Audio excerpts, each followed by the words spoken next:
And that panel made up of Frankie Corrado as well as Craig Button and this guy over here, the Memorial Cup, what they're all fighting for here in Saginaw, Michigan. And based on what we saw here in the opening game, we're in for a very entertaining tournament, and it's just getting started for the Saginaw Spirit. First time Michigan playing host to this tournament, making their debuts here tonight. They send the home crowd home happy. How did they get the win here? Well, we saw Zane Parekh get the player of the game. He had 3 points. He was outstanding, but I know my buddy here, Frankie's going to love the fact that we're going to talk about the blue line of the Saginaw Spirit. Not only Zane Parekh and what he did, Jorion Donovan, what he did.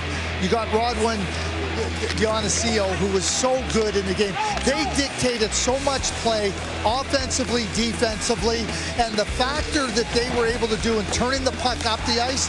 You got a goal from Donovan, you got a goal from Parekh, but that trio of defenders, along with Braden Hache, were simply outstanding and really were able to keep the Moose Jaw Warriors at bay for a large part of this game and really dictate offense for the Saginaw Spirit. You have to know what you have. You have a player in St. Parekh who's going to be a top 5, top 10 pick in this year's NHL entry draft. You have two players, one signed by the Sens, one signed by the Anaheim Ducks. Those players can play with the puck. So when you have those types of players, you have to find a way to get them involved and utilized. And that's what the Saginaw Spirit game plan is all about. In the offensive zone, the defense are very active, and we saw that as they won this game. On the other side of things, the Moose Jaw Warriors, this is 40 years in the making, also making their Memorial Cup debut here on this Friday night.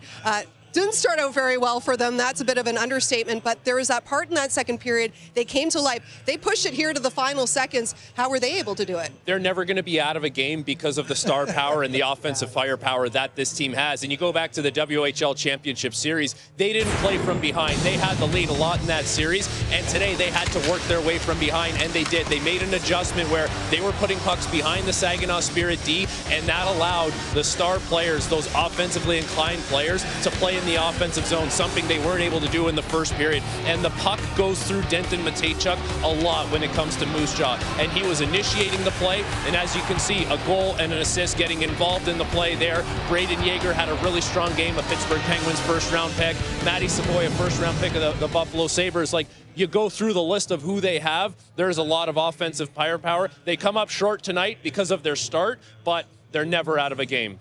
Matejchuk, Furcus, you got Savoy, and then certainly what Yeager's able to do. I mean, it's unbelievable, that quartet of players, how they push the play. Disallowed goal because of offside by Furcus. They had chances late in the game, but that quartet of players are a handful for any team that they're playing against. And certainly we saw what they're capable of doing. A little bit better first period. There's no saying that Moose Jaw couldn't have been the victors in this game. Again, we've been very spoiled with the talent that we're going to see here over the next 10 days. So the Spirit making history, picking up their very first Memorial Cup win. 2 teams down, 2 more to go. We'll see the OHL champs and the QMJHL champs in action on Saturday.